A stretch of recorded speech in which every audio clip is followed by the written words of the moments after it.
What's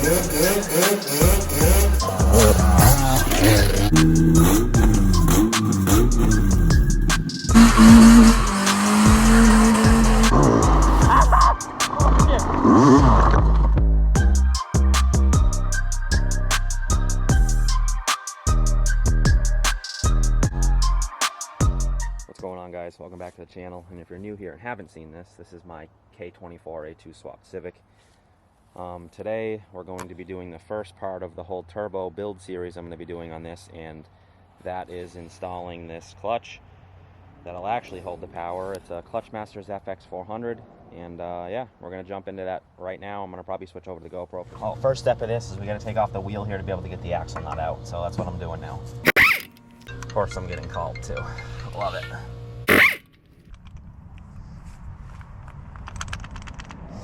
Come on.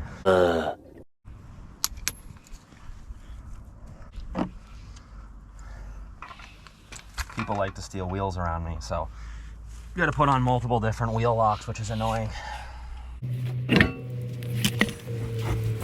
Alright, so wheel off. Now we're taking out the axle nut. Actually, I probably should show you this. So usually they'll have a little thing like that you get to pry out. It just stakes the nut so it doesn't back off or anything. So I'm going to do that, and then we'll go over to the other side and do the same thing. All right, so the next part of this is I have to pull out the lower ball joint bolt. All right, so the next thing to do is either ideally whack the control arm to get this to pop off, or worst comes to worst, you can hit the bottom of the stud. But to do that, I put the nut so the head of the nut is flush with the bottom of that, so you don't mushroom any of the threads. So I'm gonna do that now. All right, so to pop this ball joint, we had to put the pry bar up in there, you can see, and then I just whacked the control arm and it popped it free. And now we're just doing sway bar end links to get that out of the way. So sometimes these will spin, so they have a flat spot you can put a wrench on the end link. So that's what we're doing now.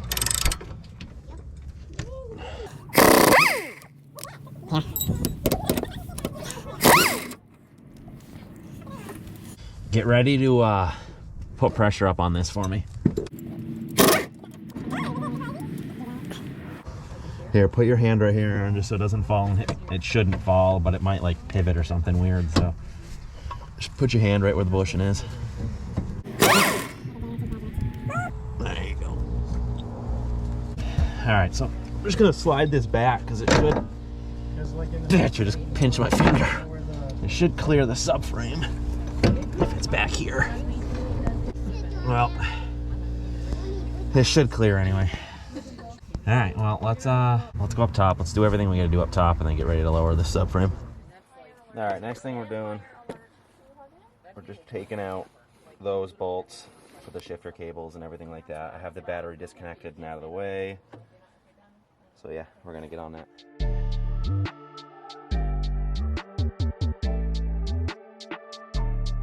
All right, next thing we're pulling off is the slave cylinder. It's just two 12mm bolts. I'm able to access it from up here. Well, we just fought with the last bell housing bolt down there, all over here. All of them are out. So now I think we're gonna hang the engine with the engine crane so we can grab that transmission and undo the bracket, pull it out. Well, we got the engine hoist set up, so now we're going and pulling out the transmission mount on this side. Yeah, so we got, like I said, the engine hung up or whatever just to support the weight. And you'll know when you have the weight supported because this bolt will literally just push out. Here, and jack it up a little bit. Just one baby little. There we go. There she is. Now that tells me it's supported enough to just pull out. All right, subframe's getting ready to come out. Last bolt's coming, so you're gonna have to put some weight with your knees there, and just like that. Yeah, it's not, I mean, it's heavy, but it's not crazy. You ready? You're supporting it. So just set it down in your lap. Yeah, there you go. Set it down. Get your legs straight. I'll grab it and pull it out. Should be able to get it if he can hold his side. You got it?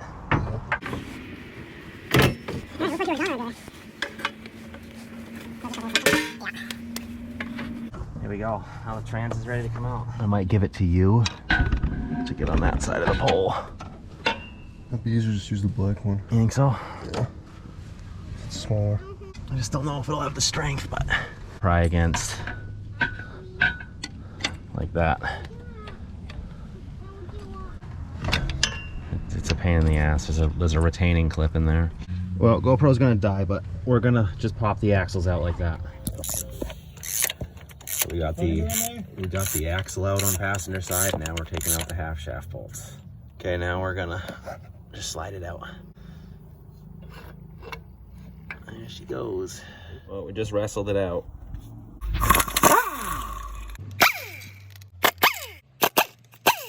Once you get the last one, it's gonna try to fall in your lap, so. It is a disc in there too that's gonna come with it. And the clutch is out.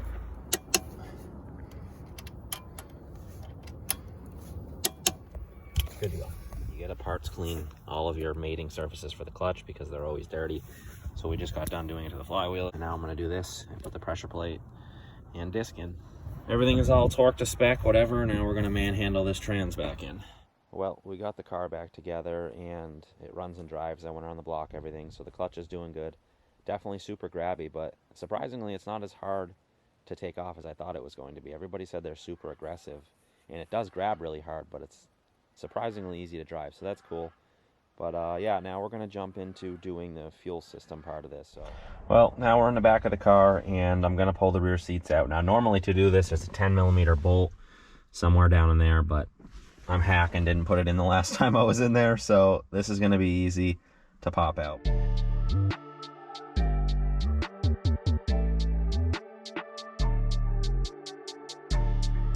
Okay, so now just pop this up and there's just a plug. I'll show you that. Just undo the plug and the fuel line. Now for this can be a pain. So what I like to do is I'll get a flathead screwdriver and just put it against one of those ridges or whatever, and then just bump this with a hammer until it's loose, and then you just spin it all the way out.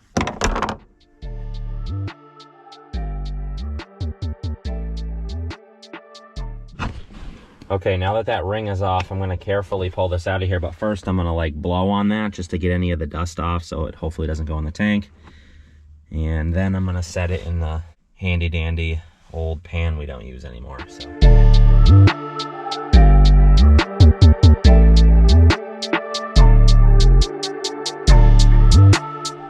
All right, well, now that that's out and in your bucket, I like to put like a trash bag or something over that, just so, I know it's not really gonna happen, but just so like dust and stuff doesn't get in there.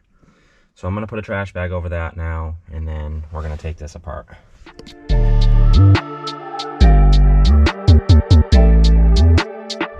All right, so now that we have this out, basically all we're doing is we're putting a bulkhead fitting here, and then the new feed is gonna come down, loop around, and instead of going on this fitting, I'm going to put a piece of hose from there up to the new fitting here.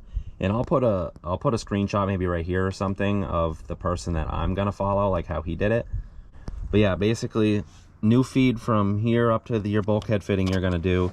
And then for my return, a bunch of people do this differently. What I'm going to do is I'm gonna run the return line from here and then just dump it right here back in there, so it's just constantly pumping on top of the fuel pump in there. Or I might even try to put it in here, which is what the kid did in the video I put on the screen a second ago. So I guess we'll just see what I'm gonna do when I get in there.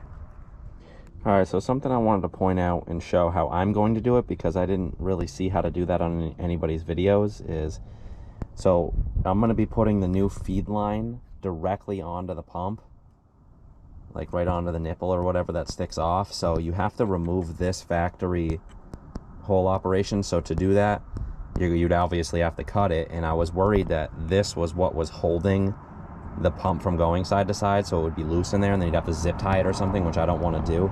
But I noticed that the pump actually, the D Schwartz 300 one at least, bottoms out on the ring in here.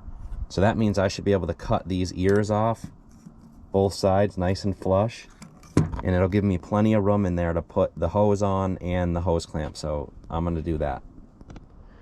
Okay, so I got this all taken care of, so I decided I'll just leave this ridge here instead of cutting it flush, because there is like a retaining clip snap-in thing there, so whatever, I just decided to cut it here. But as you can see, there's plenty of room to get a hose clamp and line on there, so I think that's going to be like one of the cleanest ways to do this. So I'm just going to clean up where I cut it and stuff with a file, and then I'm going to put all this back together. Alright, so I finally got this done. Feed comes out of there. Had to trim it a little bit, nothing big. Up to the new barbed fitting, whatever, to that. Now it's going in the car. Alright, so we finally got the pump back in. That was a pain with the new line and stuff on there. But anyway, got the AN fitting on there, which is going to go on to the one on the pump. And we're rocking the Vibrant Performance. So, should be a good little setup. Well, today's a new day. Ended up getting dark on us last night, but today, until a friend gets here to help me with the fuel lines, I'm going to probably start tackling the fuel rail and do the injectors and stuff like that, just to get it ready for the new lines and regulator stuff. So I'm going to jump into that now.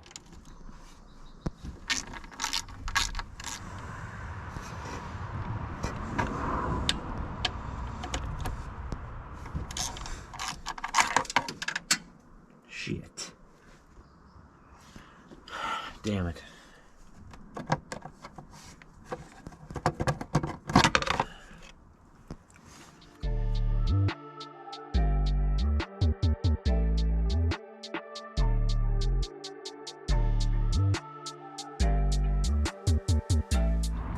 Alright, now that we got that out of the car, I'm going to be installing this Jack Spania racing fuel rail with a set of Hunter Tune 1500cc injectors, which should be more than enough for the power goals I'm trying to do.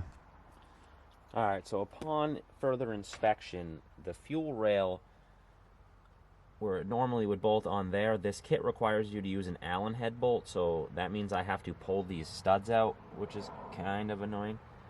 So what we're going to do for that is just put two nuts on there and you tighten them together. You just wedge them together or whatever, and then you're able to pull this out. So I'll show you how to do that now. Yep, so basically how I like to do this is I'll thread one of these on upside down. It would help if the threads weren't all crusty. Okay, so I thread one on backwards. I'm going to thread one on normal. Okay, so once they touch, you're going to tighten this top one and go in the loosening motion with this bottom one, which is just going to really lock them together. Nice and tight. Now, theoretically, I should be able to just put this on the bottom one, and it should spin this stud out. Yep. It worked. So, yep. Now you would just continue to do what I'm doing, put it on the bottom nut, and you spin this out until your stud is all the way out. Alright, so we're going to be putting in this port for the center feed on the fuel rail because I'm not going to be using it, so they give you a block off port. But yeah, to do that, I figure I'll show you the little keyway above the O-ring there where it steps down a size. This little piece wedges in on that, so we're gonna put that in there now. And I'm going to Loctite these two, just really mess with fuel leaks. I don't want to deal with that, so. There we go. And then I'm going to Loctite these little screws that it comes with, and it'll be ready to just put all my AN fittings in.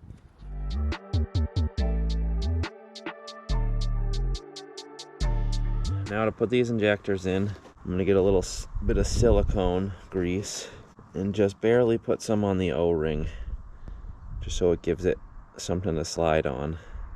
Alright, so I got all the injectors in, and now we're going to go put it into the motor. Alright, so I got the fuel rail assembled and everything, and where I'm going to put the fuel pressure regulator on the end of the rail, it was running into that tall sensor looking thing. So I went and got a plug to plug that out to get rid of that nonsense, and then I'll cap this as well. It was just a coolant line, I believe, for the idle air control valve, and I deleted that anyway. The part, where is it? This is the part to plug that. Just a 3/8 plug. All right, so a little change of plans. This fuel rail, you can actually push these injectors into the fuel rail like way too far, so it won't even go into the cylinder head, well, intake manifold, whatever, enough. So I ended up pulling this back out, put them in to the intake first. That way I know the depth on those are good, and then I put the rail on afterwards, and that is the way I would do it. Well, I got it in and everything. I got the bolts in. I actually had to shorten the bolts that you hold the fuel rail down with. They were a little too long, which is whatever. And now we're going to put in the conversion harness from OBD2 to EV6, which is what these injectors are. So we're going to do that now.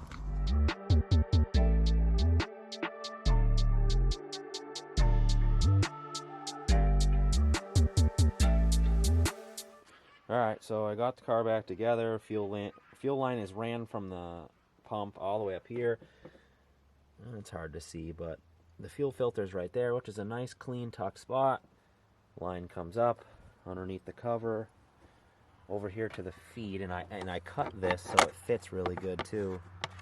These covers kind of just ran nice with the injectors. Came out clean. All right, so carrying on with the fuel lines, we are disconnecting the hard line from all the brackets that are in there, and then I'm going to cut it down below, and that's where I'm going to use a compression fitting to AN line to then run it up here to the return off of the regulator. Well, boys, finally ran that return line. I'm going to tuck it better and everything. It's going to be a lot better, but it runs good. I went into the K Pro and changed all the settings I needed to do and all that for the map sensor and the injectors, of course, so she's running good. I figured I'd give it a little rev for you for the end of the video, show that it runs good.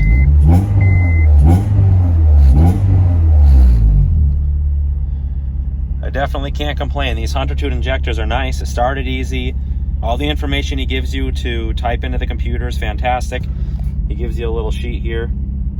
So I'd definitely hit him up if you need some injectors. It's the best budget injectors out there, hands down. But that's going to do it for today's video, boys. The next video, I'm going to be buttoning up the turbo stuff. Maybe even bolting the turbo stuff on. I don't know. We'll see how it goes. But yeah, until next time.